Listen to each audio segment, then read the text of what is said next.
Ibu dan Bapak, saudari-saudara terkasih, beberapa waktu yang lalu saya bersama dengan mahasiswa saya pergi nonton pertunjukan ya. Judulnya drama musikal Keluarga Cemara ya. Mungkin kalau ada yang era-era zaman dulu pernah nonton Keluarga Cemara ya, pernah ya di sinetron-sinetron atau di zaman dulu lah. Ada yang tahu lagunya? Harta yang paling berharga adalah istana yang paling indah adalah keluarga. Puisi yang paling bermakna adalah keluarga. Mutiara tiada tara adalah. Oke, cukup ya, nanti satu album gitu ya. Saya mau merefleksi mengenai keluarga ya. Mungkin kalau Bapak Ibu ingat keluarga Cemara itu kurang lebih ada sosok yang namanya Abah. Ya, dia tinggal di kota begitu ya, tapi karena satu dan lain hal kemudian pekerjaannya agak kurang baik dan akhirnya mesti pindah ke desa. Ya, di situ ada Emak, Eis, Rara, dan kemudian punya anak lagi yang paling kecil, Agil. Tentu ini juga mereka bergulat ya dari yang serba ada, dari hidup yang mewah, hidup yang semuanya bisa ada di rumah itu, tetapi dia harus switch, harus berbalik, hidup yang sederhana, kemudian Abah narik beca, Emak jual opak dan lain sebagainya. Tetapi satu pengalaman yang setidaknya saya renungkan dari kisah film itu adalah di mana keluarga Abah dan Emak ini bersyukur. Ya, ketika ada suatu peristiwa di mana mereka ya katakanlah kurang gitu ya dengan kehidupan yang mereka jalani, tetapi mereka sampai mengucapkan syukur dan sampai pada suatu peristiwa iman di mana Tuhan tidak meninggalkan keluarga mereka. Maka mari kita juga ingat kembali ya perjalanan hidup kita, pasti ada support system, ada keluarga yang senantiasa mendoakan kita, keluarga yang senantiasa hadir dalam perjalanan hidup kita.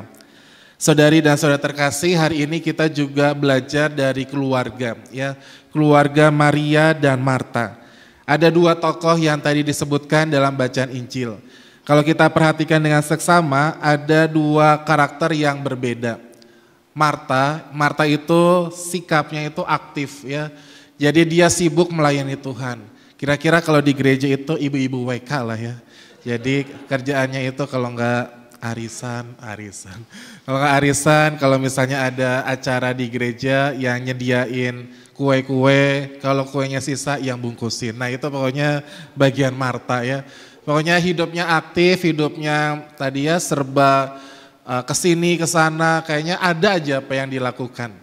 Nah berbeda dengan Maria. Jadi kalau kita melihat Maria adalah sosok yang duduk di dekat kaki Yesus dan mendengarkan apa yang dikatakan Yesus.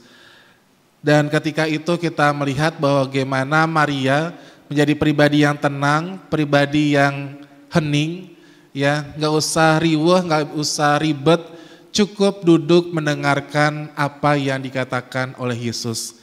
Maka ini adalah pribadi yang terbuka akan sabda yang Yesus katakan.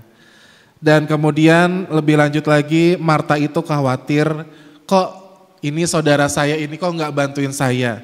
Kemudian dalam dialognya dikatakan bahwa Marta, Marta, engkau khawatir dan menyusahkan diri dengan banyak hal, tetapi hanya satu saja yang perlu. Maria telah memilih bagian terbaik yang tidak akan diambil dari dia. Bagian yang terbaik yang dilakukan Maria adalah duduk, mendengarkan, dan mengikuti Yesus. Saudara dan saudara terkasih, mari kita merenungkan dan merefleksikan kembali. Perjalanan hidup kita, usia kita kan beda-beda ya.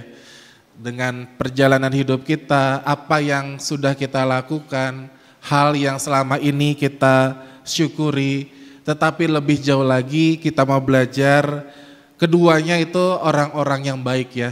Saya tidak mengatakan yang mana yang lebih baik, tetapi Marta aktif dalam pelayanan, sementara Maria rajin untuk mendengarkan suara Tuhan dengan doa-doa, dengan keheningannya. Maka ini juga yang patut kita contoh, keseimbangan antara keaktifan dan juga keheningan dalam hidup kita. Maka pertanyaan refleksinya adalah, apakah kita sudah cukup punya waktu hening? Ya, kalau mungkin di sini ada kegiatan-kegiatan atau aktivitas yang dilakukan, apakah kita punya waktu yang kita siapkan khusus untuk berjumpa dengan Tuhan lewat doa-doa kita, lewat devosi-devosi kita, ataupun juga lewat perayaan Ekaristi, ibadah yang kita lakukan, supaya kita senantiasa dapat mendengarkan suara Tuhan dan pada akhirnya sebagaimana Maria mengambil bagian yang terbaik dalam hidupnya, yakni mendengarkan suara Tuhan. Amin.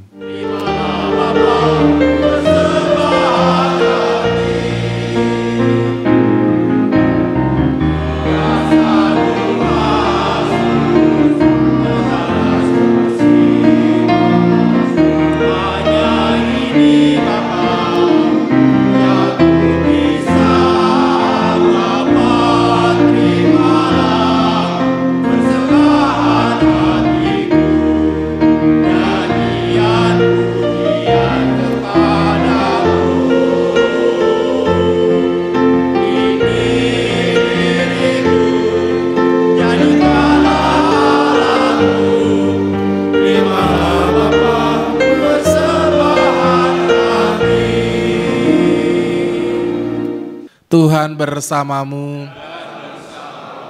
Semoga saudari dan saudara terkasih dalam setiap pelayanan, tugas-tugas perutusan dan segala aktivitas kita, untuk orang-orang yang kita doakan, keluarga dan komunitas kita dimanapun mereka berada, senantiasa dibimbing, dilindungi dan diberkati oleh berkat Allah yang Maha Kuasa, dalam nama Bapa dan Putra dan Roh Kudus. Amin. Saudara-saudari terkasih, pergilah, misa sudah selesai.